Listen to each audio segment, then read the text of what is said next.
ഓം നമോ നാരായണായ. ഓം നമോ നാരായണായ. ഓം നമോ നാരായണായ. ഓം നമോ നാരായണായ. ഓം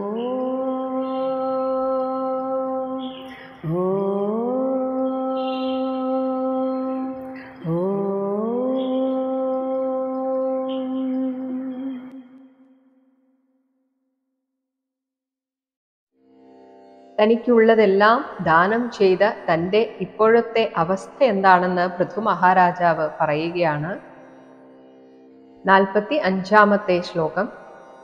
സൈനാപത്യം ച രാജ്യം ച ദണ്ഡനേതൃത്വം ഏവ ച ദണ്ഡനേതൃത്വമേവ ച സർവലോകാധിപത്യം ച വേദശാസ്ത്രവിദ് അർഹതി വേദശാസ്ത്രവിദർഹതി.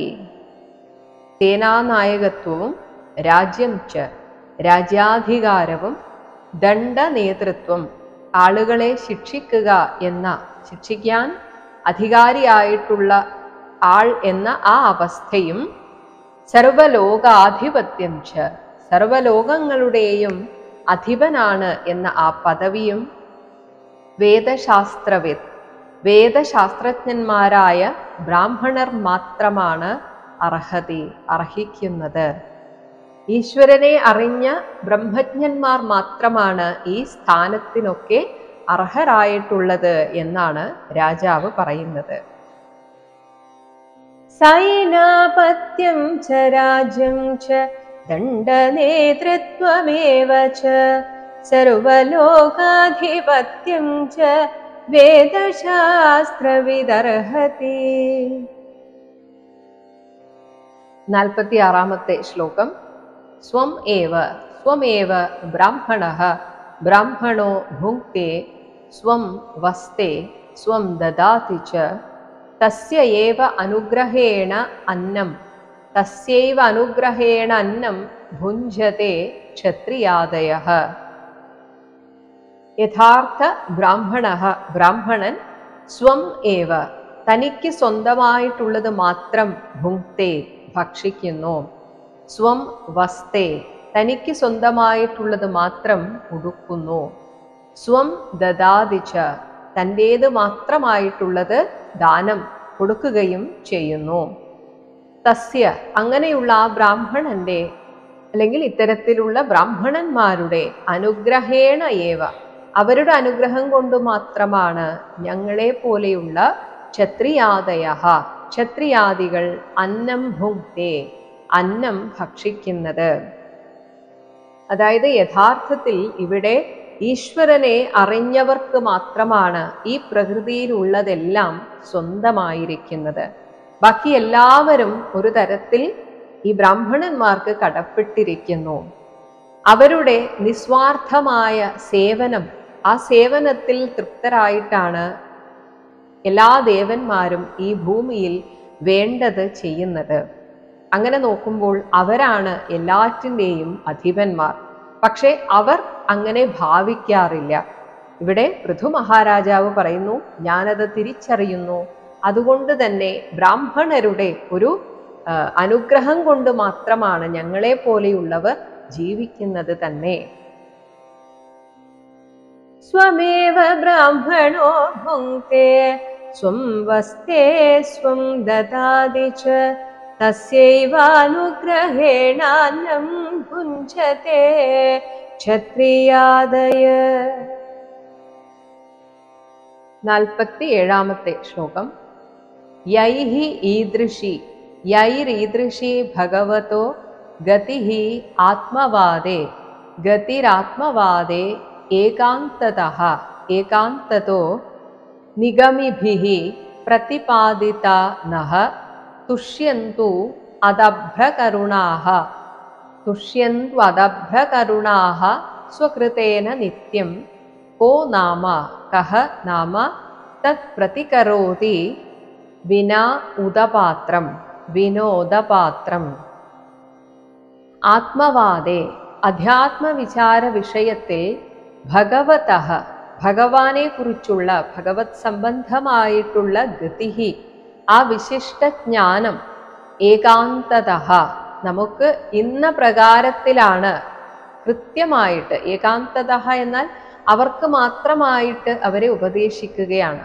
അങ്ങനെ നിശ്ചയിച്ചുറപ്പിച്ച് ഈദൃശി ഇന്ന പ്രകാരമാണ് എന്ന് യൈഹി നിഗമിഭിഹി യാതൊരു വേദവിത്തുക്കളാൽ, വേദത്തെ അറിഞ്ഞ വേദജ്ഞന്മാരാൽ, നഹ നമ്മളെ പോലുള്ളവർക്ക്, ഞങ്ങളെ പോലുള്ളവർക്ക് പ്രതിപാദിത ഉപദേശിക്കപ്പെട്ടുവോ. അങ്ങനെ ഉപദേശിക്കാൻ മനസ്സ് കാണിക്കുക എന്ന് പറയുന്നത് തന്നെ അവരുടെ വിശാല മനസ്ഥിതിയെയാണ് കാണിക്കുന്നത്. ഇങ്ങനെ അതഭ്രകരുണാഹ അനൽപമായ, അതായത് ഇത്രയെന്ന് നമുക്ക് പറയാൻ പോലും പറ്റാത്ത അത്രയും കരുണാശാലികളായ അവർ. കാരണം ഈ ലോകത്ത് നമ്മൾ ദുഃഖിക്കുന്നതൊക്കെ നമ്മുടെ അജ്ഞാനം കൊണ്ടാണെന്ന് വേദജ്ഞന്മാരായ ബ്രാഹ്മണന്മാർക്കറിയാം. അതുകൊണ്ട് തന്നെ നമ്മെ ഈശ്വരനിലേക്ക് അടുപ്പിക്കുക മാത്രമാണ് ഈ ദുഃഖത്തിനൊക്കെ പരിഹാരം എന്ന് അറിയാവുന്ന അവർ ഇങ്ങനെയുള്ള ഉപദേശങ്ങൾ യാതൊരു പ്രതിഫലേച്ഛയും കൂടാതെ തരാൻ തയ്യാറാകുന്നു. ഇങ്ങനെയുള്ള അവർ സ്വകൃതേന അവനവൻ ചെയ്യുന്ന ആ സത്കർമ്മത്താൽ തന്നെ നിത്യം തുഷ്യന്തു എന്നെന്നും സന്തുഷ്ടരാകട്ടെ. ആവശ്യക്കാർക്ക് എന്തെങ്കിലും ഒരു കാര്യം നമ്മൾ അറിഞ്ഞു കൊടുക്കുമ്പോൾ അത് കിട്ടുന്നവർക്കുള്ള ആത്മസംതൃപ്തിയാണ് കൊടുക്കുന്നയാൾക്കുള്ള ഏറ്റവും വലിയ സമ്മാനം, സന്തോഷം എന്ന് പറയുന്നത്. ഇത് ഭൗതിക കാര്യങ്ങളിലും അങ്ങനെ തന്നെയാണ്. നമ്മൾ അറിഞ്ഞൊരാൾക്ക് സഹായം കൊടുക്കുമ്പോൾ അവരുടെ ഉള്ളിലുണ്ടാകുന്ന ആ സന്തോഷം, അവരുടെ കണ്ണിൽ വിരിയുന്ന നന്ദി, കൃതജ്ഞത, ഇതൊക്കെയാണ് കൊടുക്കുന്നയാളുടെ സന്തോഷം. ആ കൊടുക്കുന്നയാൾക്ക് അത് കാണുമ്പോൾ തന്നെ മനസ്സ് നിറയും. അപ്പോൾ പിന്നെ ഏറ്റവും വലിയ ധനമായിട്ടുള്ള ഈശ്വരനെ കുറിച്ചുള്ള അറിവ് അത് കൊടുക്കുമ്പോൾ ആ കൊടുക്കുന്നവർക്ക് കിട്ടുന്ന ഒരു സന്തോഷമുണ്ട്. അതിനാൽ അവർ നിത്യം തുഷ്യന്തു, അതിനാൽ തന്നെ അവരൊക്കെ എപ്പോഴും സന്തുഷ്ടരായിരിക്കട്ടെ എന്ന് പൃഥു മഹാരാജാവ് പറയുകയാണ്. അങ്ങനെ തന്നെയാണെന്ന് അദ്ദേഹത്തിന് അറിയാം. ഇങ്ങനെ നിസ്വാർത്ഥരായിട്ട് സേവനം ചെയ്യുന്നതിലൂടെയാണ് ഇങ്ങനെയുള്ള ബ്രഹ്മജ്ഞന്മാർ സന്തുഷ്ടരായിരിക്കുന്നത്. അങ്ങനെയുള്ള അവർക്ക് ഇനി ഞാനായിട്ട് എന്ത് കൊടുക്കാനാണ്? ഉദപാത്രം, എൻ്റെ കൈകൾ രണ്ടും കൂപ്പിക്കൊണ്ടുള്ള അഞ്ജലിബദ്ധം ചെയ്യുക വിന എന്നതല്ലാതെ ഓ നാമ ആരാണ് തത് പ്രതികരോതി അവർക്ക് പ്രത്യുപകാരം ചെയ്യുക. അല്ലെങ്കിൽ എന്ത് പ്രത്യുപകാരം ചെയ്താലാണ് ഇങ്ങനെയുള്ള അറിവുകൾ തരുന്നവർക്കുള്ള ഒരു പ്രത്യുപകാരമാകുന്നത്? ഒന്നിനും പകരമാവുകയില്ല ഇങ്ങനെയുള്ള അറിവ്. യൈരീദൃശീ ഭഗവതോ ഗതിരാത്മവാദേ ഏകാന്തതോ നിഗമിഭിഃ പ്രതിപാദിതാന തുഷ്യൻ വദഭ്രകരുണാ സ്വകൃതേന നിത്യം ഓ നാമ തത് പ്രതികരോതി വിനോദപാത്രം. ഇനി മൈത്രേയ മഹർഷി പറയുകയാണ് 48ാമത്തെ ശ്ലോകം. ത തേ ആത്മയോഗപതയഃ ആത്മയോഗപതയ ആദിരാജേന പൂജിതാഃ ശീലം തദീയം ശംസന്തഃ ഹേ അഭൂവൻ മിഷതാം ഹേ അഭൂവൻ മിഷതാം നൃണാം. ആത്മയോഗപതയഃ അധ്യാത്മയോഗേശ്വരന്മാരായ തേ ആ സനകാദികൾ ഇപ്രകാരം ആദിരാജേന ആദ്യത്തെ ചക്രവർത്തിയായ പൃഥു മഹാരാജാവിനാൽ പൂജിതാഹ പൂജിതരായി തദീയം ശീലം അദ്ദേഹത്തിൻ്റെ സ്വഭാവഗുണത്തെ, ഒരു അവതാരം തന്നെയാണ് എന്ന് തോന്നിപ്പോകും അദ്ദേഹത്തിൻ്റെ ആ പെരുമാറ്റം കണ്ടാൽ. അത്രയും ഗുണസമ്പന്നനായ അദ്ദേഹത്തിൻ്റെ ആ സ്വഭാവ ഗുണത്തെയൊക്കെ ശംസന്തഃ പുകഴ്ത്തിക്കൊണ്ട് അവിടെ കൂടിയ നൃണാം ജനങ്ങളെല്ലാം മിഷതാം നോക്കി നിൽക്കെ ഖേ ആകാശത്തിലേക്ക് അഭൂവൻ അങ്ങനെ ഉയർന്നു പൊങ്ങി. എപ്രകാരമാണോ ഭൂമിയിലേക്ക് വന്നത് അതേപോലെ തന്നെ അവർ തിരിച്ച് ആകാശത്തിലേക്ക് മറഞ്ഞുപോയി. അതിനു മുൻപ് രാജാവിനെ പ്രശംസിച്ചുകൊണ്ട്, അദ്ദേഹത്തിൻ്റെ ആ സ്വഭാവ ഗുണത്തെ പ്രശംസിച്ച്, ഇങ്ങനെയുള്ള ഒരു ശിഷ്യന് വേണ്ടി ഞങ്ങൾക്ക് ഇതൊക്കെ പറഞ്ഞു കൊടുക്കാൻ സാധിച്ചല്ലോ എന്ന കൃതകൃത്യതയോടെ, സംതൃപ്തിയോടെ അവർ തിരിച്ചുപോയി. ആത്മയോഗപതയ ആദിരാജേന പൂജിതാഃ ശീലം തദീയം ശംസന്ത ഖേ ഭുവൻ വിശതാം നൃണാഃ. 49-ാമത്തെ ശ്ലോകം.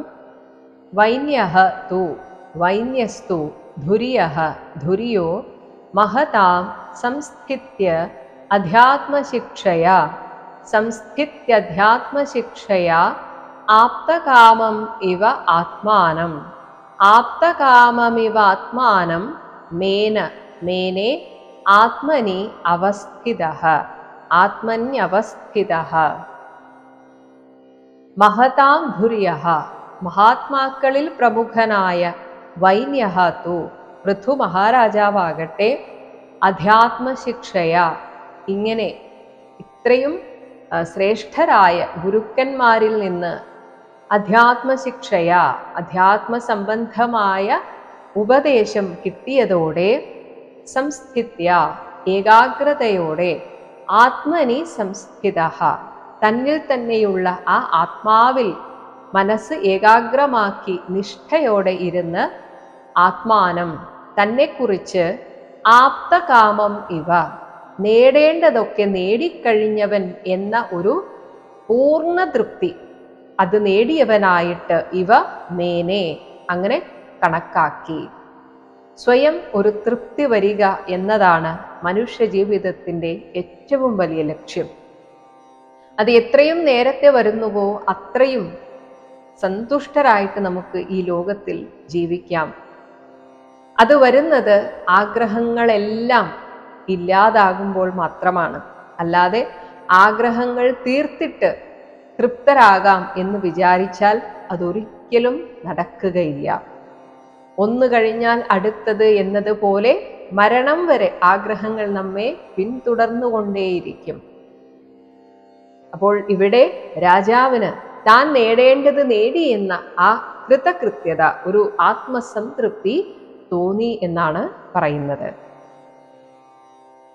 വൈന്യസ്തു ധുര്യോ മഹതാം സംസ്ഥിത്യധ്യാത്മശിക്ഷയാ ആപ്തകാമമിവാത്മാനം മേന ആത്മന്യവസ്ഥിത. 50-ാമത്തെ ശ്ലോകം. കർമാണി ച യഥാകാലം യഥാദേശം യഥാബലം യഥോചിതം യഥാവിത്തം അകരോത് യഥാവിത്തമകരോത് ബ്രഹ്മസാത്കൃതം. എന്നാൽ ഒരു രാജാവാണ്, എല്ലാം ഉപേക്ഷിച്ച് അങ്ങനെ അങ്ങ് പോകാനും പറ്റില്ല, കർമ്മങ്ങൾ അപ്പോഴും ബാക്കിയുണ്ട്.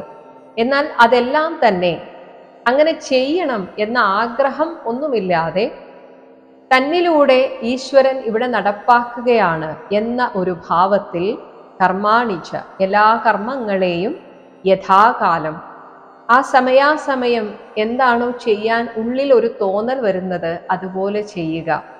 യഥാദേശം ഓരോ ദേശത്തിന് അല്ലെങ്കിൽ ആ സമയത്ത് എന്താണോ ചെയ്യേണ്ടത്, ആ ദേശത്തിന് എന്താണോ വേണ്ടത് അത് ചെയ്യുക. യഥാബലം തൻ്റെ അപ്പോഴത്തെ ശക്തിക്കനുസരിച്ച്, അല്ലാതെ ഇത് ചെയ്യാൻ എനിക്ക് ഇനിയും വേണം എന്നൊന്നും ആഗ്രഹിക്കാതെ ഇപ്പോൾ എന്നെ കൊണ്ട് എന്ത് സാധിക്കും അത് ചെയ്യുക. യഥാവിത്തം അതുപോലെ തന്നെ ധനത്തിനനുസരിച്ച്, എനിക്കിനിയും കൂടുതൽ ധനം വേണം, എന്നിട്ട് വേണം എനിക്കിവരെയൊക്കെ സഹായിക്കാൻ, അങ്ങനെയൊന്നും ചിന്തിക്കാതെ എന്നിലൂടെ എത്രത്തോളം ആളുകൾ സഹായിക്കപ്പെടണം എന്ന് ഭഗവാൻ നിശ്ചയിക്കുന്നുവോ അങ്ങനെ സംഭവിക്കും എന്ന രീതിയിൽ തനിക്കുള്ളതനുസരിച്ച് യഥോചിതം ഉചിതമായ രീതിയിൽ എല്ലാം ബ്രഹ്മസാത്കൃതം ബ്രഹ്മാർപ്പണമായിട്ട് അകരോത്. ഇങ്ങനെയാണ് പിന്നീടുള്ള അദ്ദേഹത്തിൻ്റെ ജീവിതത്തിൽ അദ്ദേഹം എല്ലാ കർമ്മങ്ങളും നിർവഹിച്ചത്. കർമാണി ച യഥാകാലം യഥാദേശം യഥാബലം യഥോചിതം യഥാ വിത്തമകരോത് ബ്രഹ്മസാത്കൃതം. ഇനി 2 ശ്ലോകങ്ങളിലായിട്ട് അദ്ദേഹത്തിന്റെ പിന്നീടുള്ള മാനസിക അവസ്ഥയും കൂടെ പറയുകയാണ്. 51-ാമത്തെ ശ്ലോകം. ഫലം ബ്രഹ്മണി വിന്യസ്യ നിർവിഷംഗഃ സമാഹിതഃ കർമാധ്യക്ഷം ച മന്വാനഃ മന്വാന ആത്മാനം പ്രകൃതേഃ പരം. 52-ാമത്തെ ശ്ലോകം. ഗൃഹേഷു വർത്തമാനഃ അപി വർത്തമാനോപി സഹ സാമ്രാജ്യശ്രിയാന്വിതഃ ന അസജ്ജത ഇന്ദ്രിയാർത്ഥേഷു ന അസജ്ജതേന്ദ്രിയാർത്ഥേഷു നിരഹമ്മതിഃ അർക്കവത് നിരഹമ്മതിരർക്കവത്. താൻ ചെയ്യുന്ന എല്ലാ ഫലം, കർമ്മത്തിൻ്റെയും ഫലത്തെ ബ്രഹ്മണി വിന്യസ്യ, ആ പരമാത്മാവിൽ അർപ്പിച്ചുകൊണ്ട്, നിഷ്കാമമായി കർമ്മം ചെയ്തുകൊണ്ട്, അതുകൊണ്ട് തന്നെ നിർവിഷംഗഃ, ചെയ്യുന്ന കർമ്മങ്ങളിൽ താനാണ് ചെയ്യുന്നത് എന്ന ബോധം ഒട്ടുമില്ലാതെ അനാസക്തനായിരുന്നു കൊണ്ടും, സമാഹിതഃ, മനസ്സെപ്പോഴും ആ ഭഗവാനിൽ തന്നെ ഏകാഗ്രതയോടെ വെച്ചിരുന്നു കൊണ്ടും, ആത്മാനം, തൻ്റെ ആത്മാവിനെ, പ്രകൃതേഃ പരം, ഈ പ്രകൃതിയിൽ നിന്ന് അതീതമായി നിലകൊള്ളുന്ന കർമ്മ അധ്യക്ഷം, എല്ലാ കർമ്മങ്ങൾക്കും സാക്ഷിയായിരിക്കുന്ന ആ ജീവനാണ് എന്ന് മന്വാനഃ, കരുതിക്കൊണ്ടും,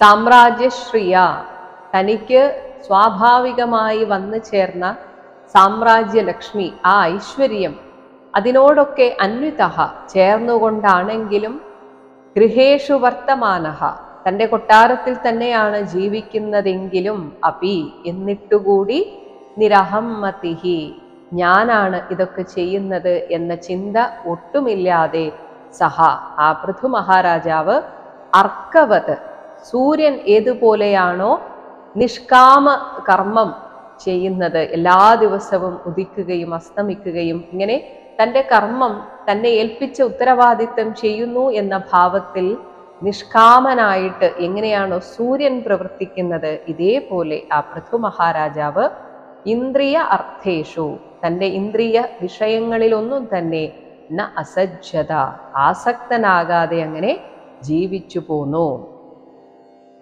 തൻ്റെ ഉള്ളിലിരിക്കുന്ന ആ ജീവാത്മസ്വരൂപം തന്നെയാണ് പരമാത്മാവ്, ആ പരമാത്മാവിൻ്റെ പ്രതിബിംബ രൂപമാണ് എന്ന ബോധ്യത്തോടുകൂടെ നിരന്തരം ആ ആത്മാവിൽ തന്നെ മനസ്സുറപ്പിച്ച് ഇന്ദ്രിയ വിഷയങ്ങളിലൊന്നും ആസക്തനാകാതെ, എന്നാൽ താൻ ചെയ്യേണ്ട കർമ്മം തന്നെക്കൊണ്ട് ആ ഭഗവാൻ ചെയ്യിക്കുകയാണ് എന്ന ഭാവത്തിൽ നിഷ്കാമനായിട്ട് പൃഥു മഹാരാജാവ് അങ്ങനെ ജീവിച്ചു പോന്നു. ഫലം ബ്രഹ്മണി വിന്യസ്യ നിർവിഷംഗഃ സമാഹിത കർമാധ്യക്ഷം ച മന്വാന ആത്മാനം പ്രകൃതേ പരം. ഗൃഹേഷു വർത്തമാനോപി സ സാമ്രാജ്യശ്രിയാന്വിത നാസജ്ജതേന്ദ്രിയാർത്ഥേഷു നിരഹമ്മതിരർക്കവത്. പൃഥു മഹാരാജാവിൻ്റെ ഒരു പുത്രനെ കുറിച്ച് മുൻപ് പറഞ്ഞിട്ടുണ്ടെങ്കിലും ഇവിടെയാണ് അദ്ദേഹത്തിന് ജനിച്ച മറ്റു മക്കളെ കുറിച്ചും പറയുന്നത്. 53-ാമത്തെ ശ്ലോകം. ഏവം അധ്യാത്മയോഗേന കർമാണി അനുസമാചരൻ പുത്രാൻ ഉത്പാദയാമാസ പഞ്ച അർച്ചിഷി ആത്മസമ്മതാൻ വിജിതാശ്വം ധൂമ്രകേശം ഹരിയക്ഷം ദ്രവിണം വൃക്കം. ഏവം, ഇപ്രകാരം, അധ്യാത്മയോഗേന, തൻ്റെ ഉള്ളിലിരിക്കുന്ന ആ ആത്മാവിൽ നിഷ്ഠമായ ചിത്തവൃത്തിയോടെ എല്ലാ കർമ്മങ്ങളെയും അനുസമാചരൻ, അനുദിനം സമാചരിച്ചുകൊണ്ട് അദ്ദേഹം ജീവിച്ചു പോന്നു.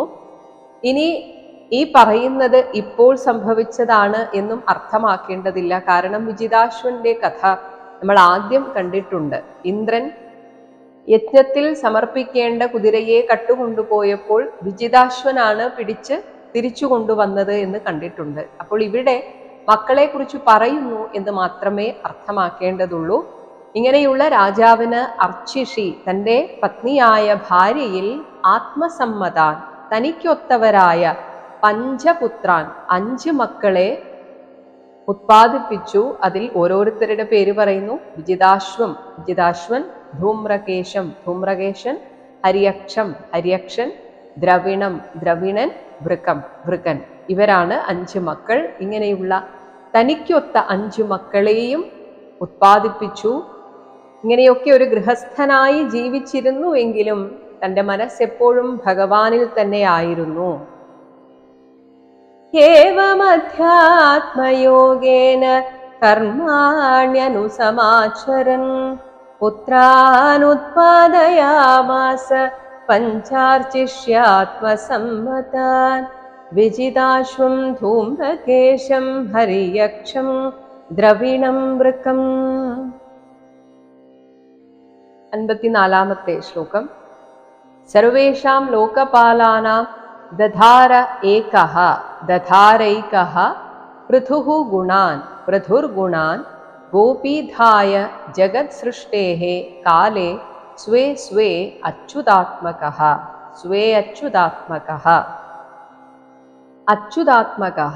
വിഷ്ണു കലാംശജനായിട്ട് ഭൂമിയിൽ അവതരിച്ച പൃഥു മഹാരാജാവ് ജഗത് സൃഷ്ടേഃ ഈ ഭൂമിയിലുള്ള സൃഷ്ടിവർഗത്തിൻ്റെ ഗോപീധായ പാലനത്തിനായിട്ട് സ്വേ കാലേ അതാത് കാലത്തിങ്കൽ, അതായത് ഓരോരോ ദേവന്മാരും എന്തൊക്കെയാണോ ഓരോരോ കാലത്ത് ചെയ്യേണ്ടത് ആ ഉത്തരവാദിത്തങ്ങളൊക്കെ തന്നെ ഒറ്റയ്ക്ക് ഇങ്ങനെ സർവേഷാം ലോകപാലാന എല്ലാ ലോകപാലന്മാരുടെയും ഗുണങ്ങളെ ധരിച്ചിരുന്നു. പൃഥു മഹാരാജാവ് ഒറ്റയ്ക്ക് തന്നെ എല്ലാ ദേവന്മാരും ചെയ്യേണ്ട ഉത്തരവാദിത്തങ്ങൾ സ്വയമേവ വഹിച്ചിരുന്നു എന്ന് തോന്നിപ്പോകുന്ന വിധത്തിലാണ് അദ്ദേഹത്തിൻ്റെ രാജഭരണം. സർവേഷാം ലോകപാലാനാം ദധാരൈക പൃഥുർഗുണാൻ ഗോപീധായ ജഗത്സൃഷ്ടേ കാലേ സ്വേച്യുതാത്മക. 55-ാമത്തെ ശ്ലോകം. മനോവാക് വൃത്തിഭിഃ സൗമ്യൈർഗുണൈഃ സംരഞ്ജയൻ പ്രജാഃ രാജാ ഇതി അധാത് നാമധേയം രാജേത്യഥാ നാമധേയം സോമരാജഃ ഇവ അപരഃ.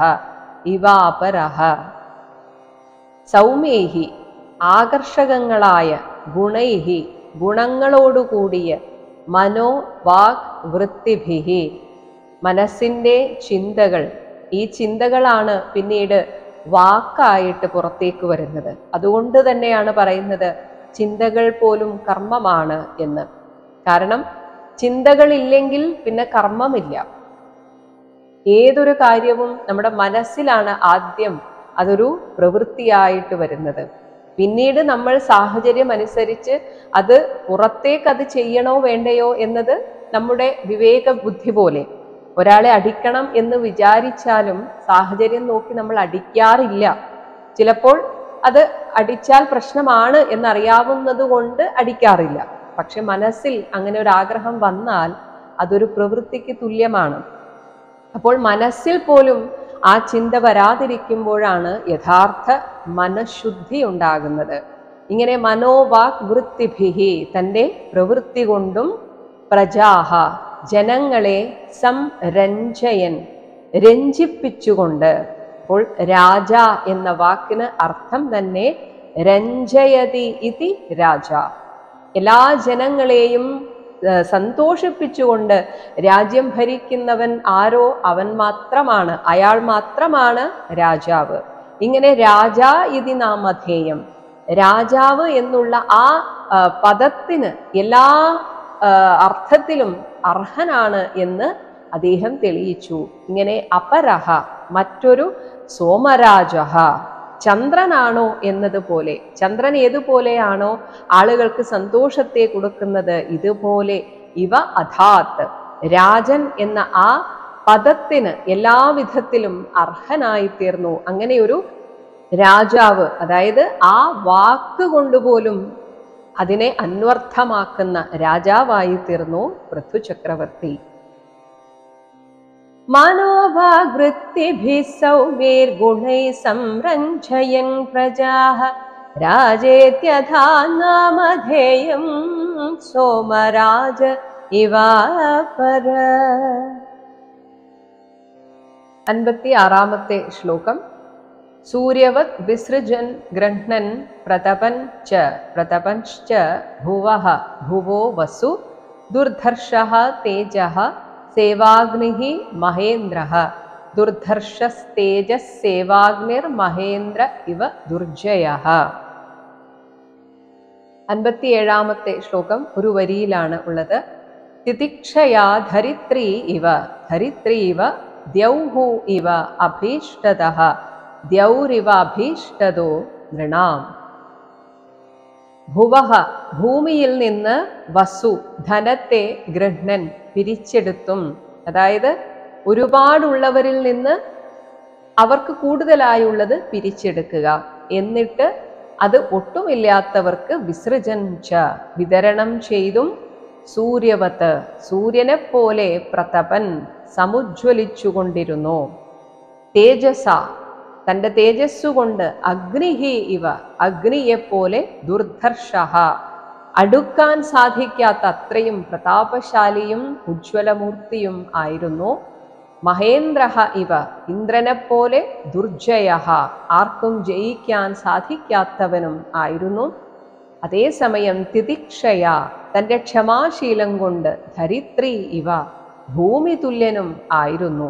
ഇങ്ങനെ എല്ലാം കൊണ്ടും നോക്കുമ്പോൾ എല്ലാ ദേവന്മാരും ഭൂമിയിലായോ എന്ന് തോന്നിപ്പോകും. അതുകൊണ്ട് തന്നെ ഭൂമി ദ്യൗഹു ഇവ സ്വർഗലോകം പോലെ, നൃണാം ജനങ്ങൾക്ക് അഭീഷ്ടതഃ എന്താഗ്രഹവും നേടിക്കൊടുക്കുന്നതായി തീർന്നു ഭൂമി. സാധാരണ ഈ സുഖമൊക്കെ സ്വർഗലോകത്താണ് കിട്ടുക. പക്ഷേ പൃഥു മഹാരാജാവ് ഭൂമിയിൽ ഉണ്ടായിരുന്നപ്പോൾ അദ്ദേഹം തന്നെയായിരുന്നു എല്ലാ ദേവന്മാരെ പോലെയും പ്രവർത്തിച്ചത്. അങ്ങനെ ഭൂമി സ്വർഗതുല്യമായി തീർന്നു. സൂര്യവത് വിസൃജൻ ഗൃഹ്ണൻ പ്രതപശ്ച ഭുവോ വസു ദുർധർഷസ്തേജസേവാഗ്നിർമഹേന്ദ്ര ഇവ ദുർജയ തിതിക്ഷയാ ധരിത്രീവ ദ്യൗരിവാഭീഷ്ടതോ നൃണാം. ഇനി പൃഥു മഹാരാജാവിൻ്റെ ഗുണഗണങ്ങളെക്കുറിച്ചുള്ള വർണ്ണനയാണ്. ഓരോന്നും ഭൂമിയിലെ ഏറ്റവും ശ്രേഷ്ഠമായ വസ്തുക്കളെ പോലെ ആയിരുന്നു, അല്ലെങ്കിൽ ദേവന്മാരെ പോലെ ആയിരുന്നു എന്ന് പറയുകയാണ്. 58-ാമത്തെ ശ്ലോകം. വർഷതി സ്മ യഥാകാമം പർജന്യഃ ഇവ തർപ്പയൻ സമുദ്രഃ ഇവ ദുർബോധഃ സത്വേന അചലരാട് ഇവ, സത്വേന അചലരാട് ഇവ. പർജന്യഃ മഴ ദേവൻ, പർജന്യൻ എന്നതുപോലെ, യഥാകാമം ഇച്ഛയ്ക്കൊത്ത വിധം, തർപ്പയൻ തൃപ്തിയേകിക്കൊണ്ട്, വർഷതിസ്മ വാരിച്ചൊരിഞ്ഞിരുന്നു. ഇല്ലാത്തവർക്ക് അവരുടെ ആവശ്യം കണ്ടറിഞ്ഞ് കൊടുക്കുന്ന ആളായി തീർന്നു രാജാവ്, പൃഥു മഹാരാജാവ്. അത് ആവശ്യത്തിന് മഴ ചൊരിയുന്നത് പോലെ ആയിരുന്നു. ഇനി രാജാവിനെ അടുത്തറിയാൻ ബുദ്ധിമുട്ടാണ്.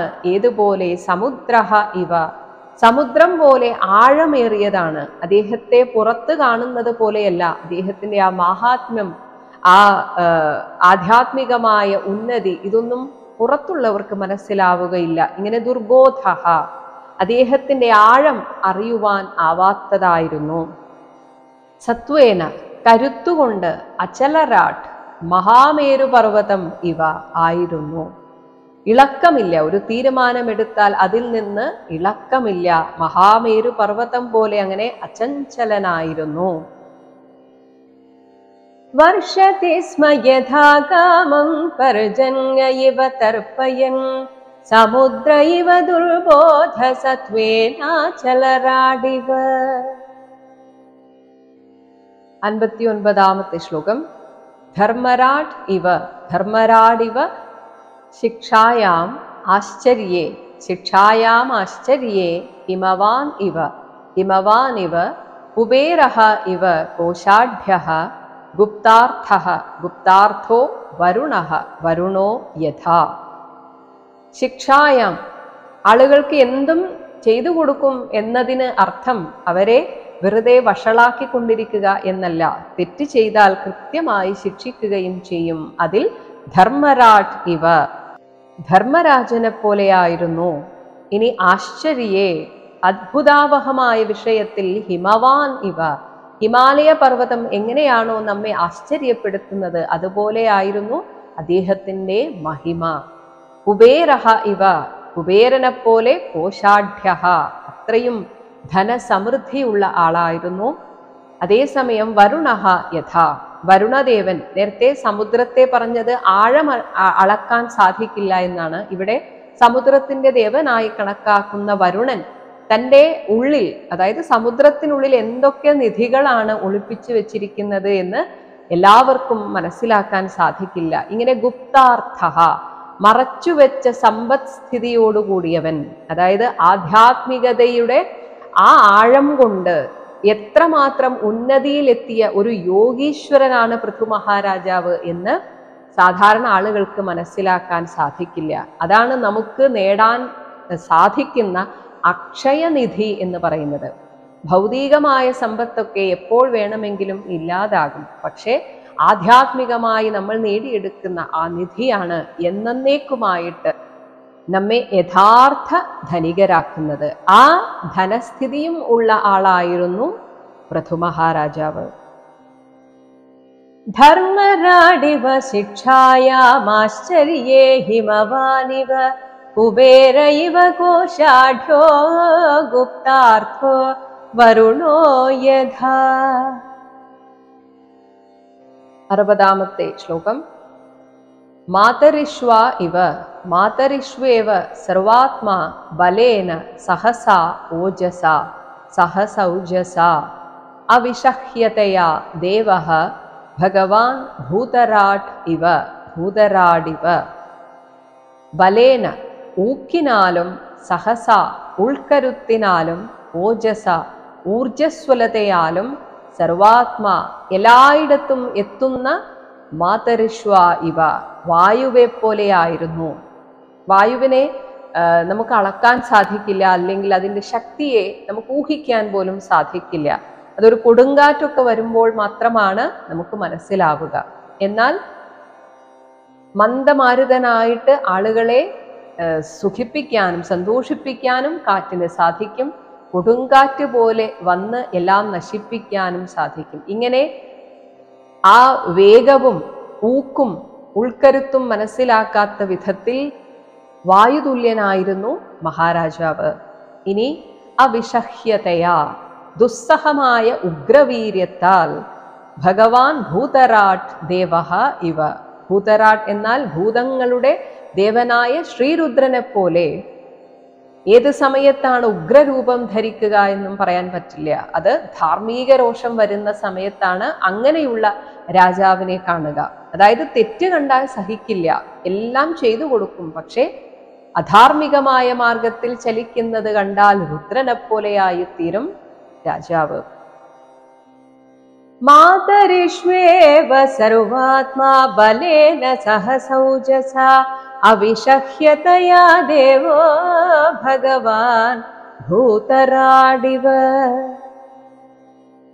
61-ാമത്തെ ശ്ലോകം.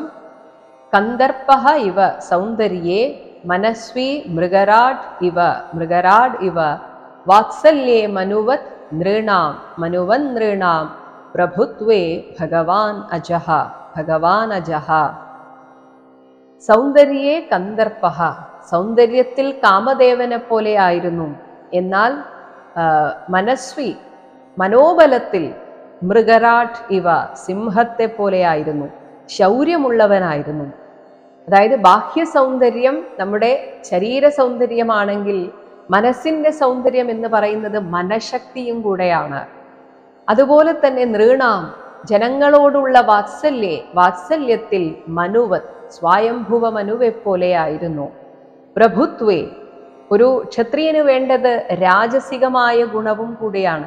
അങ്ങനെ ആ ക്ഷാത്രബലത്തിൽ ഭഗവാൻ അജഹ, ബ്രഹ്മദേവൻ രാജസിക ഗുണത്തിന്റെ പ്രതീകമായിട്ടാണ് പറയുക. രജോ ഗുണസമ്പന്നനാണ് ബ്രഹ്മദേവൻ. അങ്ങനെ അജനായിട്ടുള്ള ബ്രഹ്മദേവനെ പോലെ ആ രാജസികമായ ഗുണം, അതായത് വേണ്ടിടത്ത് വേണ്ട രീതിയിൽ പ്രതികരിക്കാനും രാജാവിനറിയാം. ഇതൊക്കെ തന്നെ, ഈ പറഞ്ഞതെല്ലാം ആധ്യാത്മികമായ ഉന്നതിയിൽ നിൽക്കുന്ന ഒരു ഗൃഹസ്ഥന് വേണ്ട ഗുണങ്ങളാണ്. ഇതെല്ലാം നമ്മൾ ജീവിതത്തിൽ പകർത്തേണ്ടതാണ്. ഇങ്ങനെ ആയിരിക്കണം നമ്മൾ എന്നാണ് നമുക്ക് കാണിച്ചു തരുന്നത്. അല്ലാതെ പൃഥു മഹാരാജാവ് അങ്ങനെ ആയിരുന്നു എന്ന് പറഞ്ഞ് ആരാധിക്കുകയല്ല. അങ്ങനെ നമ്മളായിത്തീരണം. പൃഥു മഹാരാജാവിൻ്റെ ഈ പറഞ്ഞ ഗുണഗണങ്ങൾ നമ്മിലേക്ക് ആവാഹിച്ചെടുക്കണം. അങ്ങനെ ആവാൻ നമ്മൾ പ്രവർത്തിച്ചുകൊണ്ടേയിരിക്കണം. കന്ദർപ്പ ഇവ സൗന്ദര്യേ മനസ്വേ മൃഗരാഡിവ വാത്സല്യേ മനുവന്ദ്രേണാം പ്രഭുത്വേ ഭഗവാനജ. 62-ാമത്തെ ശ്ലോകം. ബൃഹസ്പതിഃ ബ്രഹ്മവാദേ ബൃഹസ്പതിർബ്രഹ്മവാദേ ആത്മവത്വേ സ്വയം ഹരിഃ ഭക്ത്യാ ഗോ ഗുരു വിപ്രേഷു വിശ്വക്സേനാനുവർത്തിഷു ഹ്രിയാ പ്രശ്രയശീലാഭ്യാം ആത്മതുല്യഃ പരോദ്യമേ.